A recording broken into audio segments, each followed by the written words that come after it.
우둔이라 장사니라 이런 제목으로 말씀할까 합니다. 오늘은 무덤에 대해서, 무덤은 카바르, 카바르는 코프죠.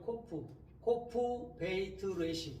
그러면 무엇이냐면 오늘 우리 마음 안에, 정확히 마음 안에 그리스도의 소망과 또한 그리스도가 나의 머리로 세워지는 거예요. 그걸 무덤이라고 그래요. 육적으로는 우리가 죽은 사람을 장사 지내잖아요. 그죠? 근데 영으로는 예수님은 죽잖아요. 그죠? 죽었잖아. 그 다음에 무덤에다 넣었죠, 일단. 그죠? 그 다음에 그 무덤에서 부활했단 말이에요. 그러면 그 예수님께서 말씀하시는 무덤은 곧 우리 마음이 된단 말이에요. 성경 66권은 전체가 다 우리 마음에 대한 얘기예요. 그 다음에 영에 대한 얘기예요. 그래서 항상 말씀할 때는 우리 마음을 살펴야 돼요. 예수님이 죽고 내 안에서 그리스도로 부활한다는 말이구나. 그게 무덤이구나. 이렇게 얘기하는 거예요. 그래서 옛날 사람들도 그러잖아요. 자식은 죽으면 마음에 묻고 신랑은 죽으면 저 땅에다가 묻는다는 말이 있어요. 마음에 묻어야 되는 것이죠. 그렇죠? 그래서 이 카바르라는 무덤이라는 건 우리 마음이었고, 그곳에서는 예수님께서 3일 만에 부활로 일어나신 곳이죠. 그래서 그리스도라는 영원한 생명 안에서 우리들이 살 수 있도록 우리 주님은 모든 것들 가운데 이끌어 주시는 거예요. 그게 카바르라는 무덤이라는 것이죠. 오늘 그러면 세례 요한의 목이 잘렸잖아요. 그죠? 그러면 누구의 목이 붙여지면 되는 거죠? 누구의 머리? 그리스도의 머리가 붙여지면 되는 거예요. 그걸 영적인 사람, 영 이렇게 얘기해 주는 거란 말이에요. 그러면 오늘 무덤에 대해서 또 성서에서 또 어떻게 말씀하나 우리가 좀 살펴보도록 하겠습니다. 마태복음 8장 22절에 보면 이렇게 말씀해요. 어떤 제자가 예수님, 우리 아버지가 돌아가셨거든요. 장사 지내고 내가 주님을 따를게요. 이렇게 말씀한 적이 있어요. 그때 예수님께서는 대뜸 딴 말을 하세요. 야, 죽은 자들로 죽은 자를 장사하게 하고 너는 나를 따르라. 이렇게 얘기하거든요. 죽은 자들로 죽은 자들을 이렇게 얘기해줘요.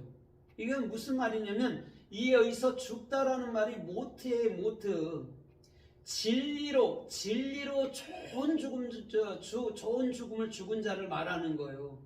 그러면 진리로 죽은 자라는 것은 뭐죠? 더 이상 나의 생각과 나의 방법과 이런 건 없다라는 거예요. 그럼 그 사람이 영의 사람이라는 것이죠. 그렇죠? 그 다음에 아버지가 죽었단 말이에요. 아버지가 죽었는데 그것을 어디다 장사 지내죠? 마음에다가. 그러면 그 우리의 마음이 뭐가 되는 거죠? 아버지를 장사했으니까 아버지가 되는 거죠. 주님은 그 깊은 뜻을 말씀하는 거예요. 사람이 죽었는데 무덤에다 장사 지낸다 이런 말이 아니고, 아버지는, 예수는 곧 우리 안에 뭘로? 아버지로, 영으로 들어와야 된다는 거예요. 그래서 저와 여러분들이 진리를 가진 자를 아버지라고 얘기해 주는 거예요. 아니면 스승 이렇게 얘기해 주는 거란 말이죠. 그래서 오늘도 그리스도께서 내 안에 영원한 아버지로 계시기 위해서 그 아버지를 장사 지내고 와야 되는 거죠. 그러면 아들이 뭐가 되는 거죠? 아버지를 장사 지냈으니까 아들이 아버지가 되는 거예요. 아버지 위에는 없잖아요. 그죠? 아버지가 죽었으니까. 그럼 아들이 뭐가 된다고요? 아버지가 되는 거예요. 그 진리요.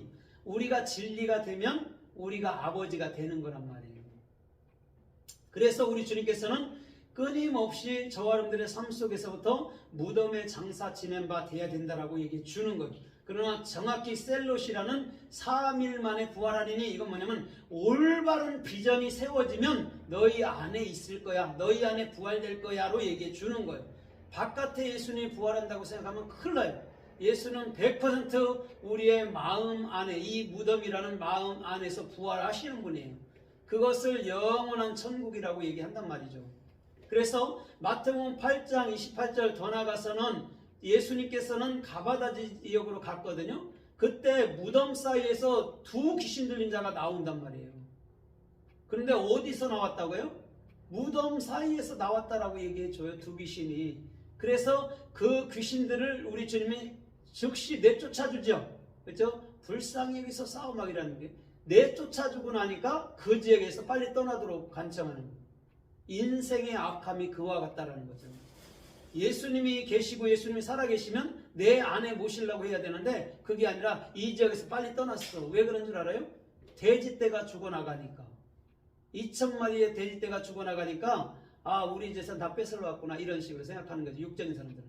그런데 우리 주님께서는 하늘의 것으로 그들에게 채워주기를 위해서 그 귀신들이 돼지로 들어가고 돼지들은 바다로 달려가서 일순간에 몰살해 버리는 거라는 것이죠.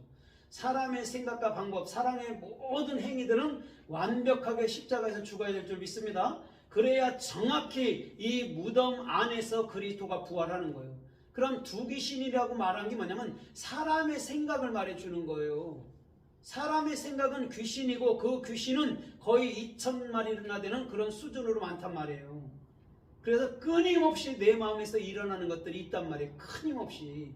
그런데 그거에 대해서 죽을 때 그리스도께서 내 안에 영원한 아버지로 참으로 사신단 말이죠. 그게 무덤의 근본 의미라는 것이죠. 그 무덤 안에 거하는 자가 기뻐하는 것인 줄 믿습니다.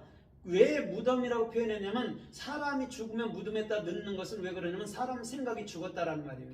그러면 그리스도의 생각밖에 없으니까 그 무덤은 행복한 것이죠. 내 생각과 마음에 그리스도만 남는다면 그와 같이 행복한 것은 절대 없는 거예요. 세상에 어떤 곳에도 없는 거예요. 그래서 너희 마음을 지키라. 그렇죠? 잠언서 4장 23절에 너희 무릇 지킬 만한 것보다 너희 마음을 지키라. 생명의 근원이 그곳에서 난다라고 얘기해 주는 거예요.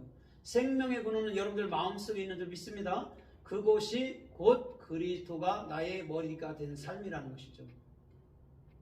그래서 마태복음 23장 27절 이하에서도 바리새인 서기관들 또 율법사들을 가리켜 뭐라고 그래요? 예수님은 외식하는 자요 계속 그러고 하거든요. 그러면서 뭐라고 그래요? 너희는 잔의 겉은 깨끗이 하면서도 속안은 뭐라고 그래요? 부패하였도다 이렇게 말해주죠.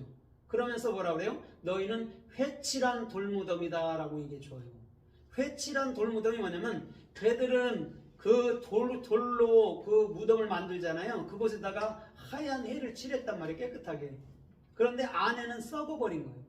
그럼 이것은 왜 그런 말을 하냐면 너희는 율법을 행위로 바깥에서만 하는구나 이런 거예요. 율법을 네 마음의 사랑으로 가져야지 니들은 그냥 문자 성경 읽고 그것에 반응해서 열심히 바깥에 거 헌신하는구나 이렇게 말하는 거죠. 그게 회칠한 무덤이란 말이에요. 그런데 그 안에서 그리스도라는 참말이 있을 때는 회칠한 무덤이 아니고 진짜